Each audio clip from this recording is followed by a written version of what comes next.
Je suis théologien. Je vois en cela une vocation dans l'Église et avec l'Église de rendre compte de la foi chrétienne, de la capacité de la foi chrétienne à être une voix dans la société humaine, et cela face aux défis immenses auxquels la société est confrontée.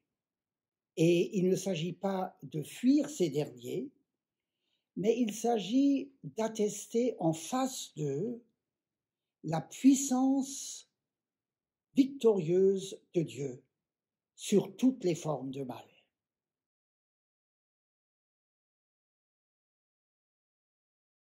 L'essentiel, c'est ce qui nous permet de vivre. Qu'est-ce qui nous permet de vivre? Il serait bon de réfléchir à cela.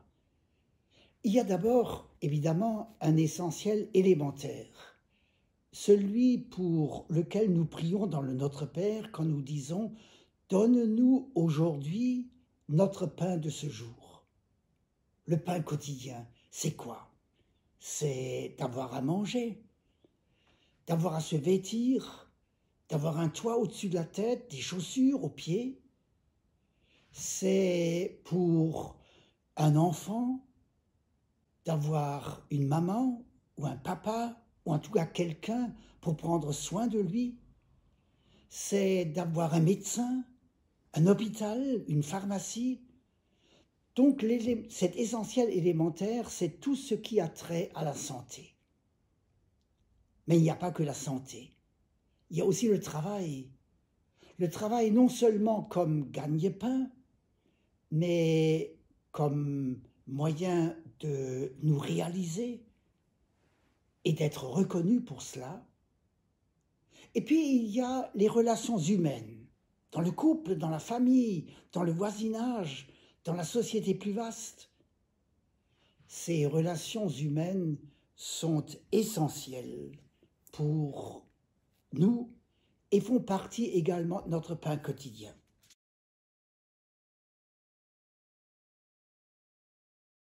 Nous vivons dans une période de restriction, une période pour ainsi dire de survie. Et c'est là que cette distinction entre essentiel et non essentiel apparaît dans son sens. Qu'est-ce qui est essentiel pour garantir la survie? Mais très rapidement, on se rend compte que l'essentiel élémentaire de la santé n'est pas tout. Nous ne sommes pas qu'un corps à nourrir et à soigner. Mais il y a un essentiel moral et psychologique. Lors du premier confinement, pensons aux EHPAD, à la privation de visite pour les personnes vivant dans des EHPAD, à la souffrance de ces personnes, à la souffrance de leurs proches qui ne pouvaient pas leur rendre visite. Nous sommes ramenés aujourd'hui, avec ces contraintes, à nous souvenir de notre condition humaine. Nous sommes mortels, nous sommes des êtres limités, il y a une fragilité, il y a une leçon à tirer dans cette épidémie, et là où ces conditions ne sont pas remplies, eh bien, on parle de psychotraumatismes, de souffrances qui sont difficiles à endurer.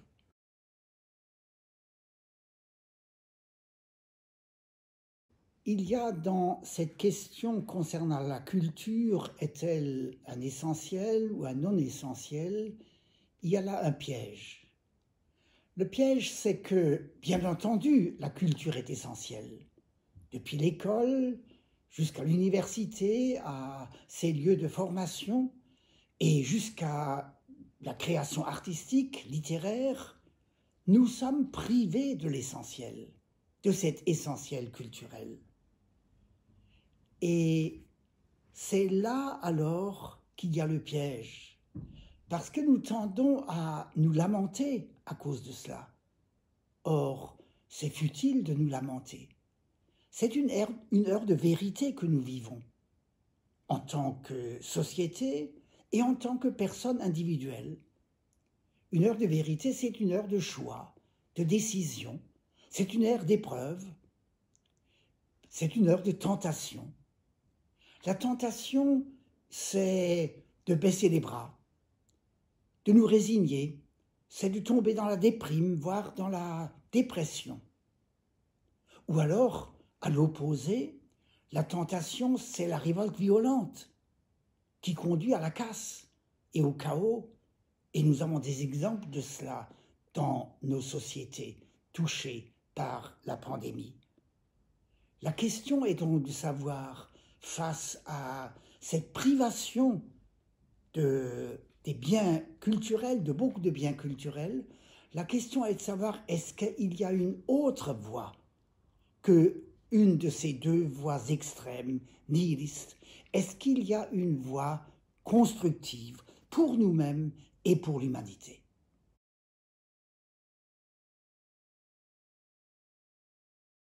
La voie constructive, c'est la voie de la spiritualité. La spiritualité, c'est un chemin à suivre. Le chemin qui fait que nous sommes debout.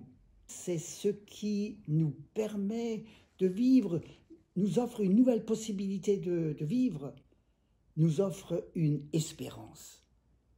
Pensons à Jésus. Toujours à nouveau, il est dit dans les évangiles qu'il s'est mis à l'écart. Qu'est-ce que c'était ces moments de retrait de Jésus, sinon des moments où il a cultivé, entretenu, vivifié sa relation à son Père. Et ensuite, étant ressourcé, il a pu reprendre son travail, sa tâche. Dans le mot spiritualité, il y a le mot esprit, spiritus en latin. L'esprit de l'être humain, notre esprit, c'est pour ainsi dire en nous l'instance de lien, de relation à Dieu. Notre esprit, ce n'est pas la raison, c'est le centre de notre personne. C'est ce à partir de quoi est irradié le corps, l'âme psychologique, la raison, en donnant sens, direction à notre être. Et puis l'Esprit de Dieu, avec lequel notre esprit entre en lien du fait de la spiritualité. C'est celui qui est déjà évoqué dans le premier récit de la création, au tout début de la Bible, au 2e verset, où il est dit que la terre était informe et vide, tohu vabohu est-il dit en hébreu. Elle était un chaos.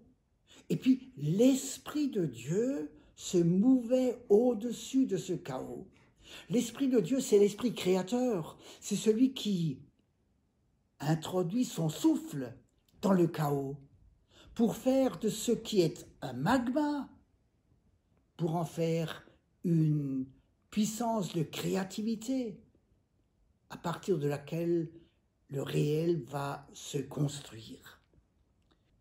Et la spiritualité, elle veut précisément nous aider à cultiver, à entretenir ce lien à l'esprit créateur.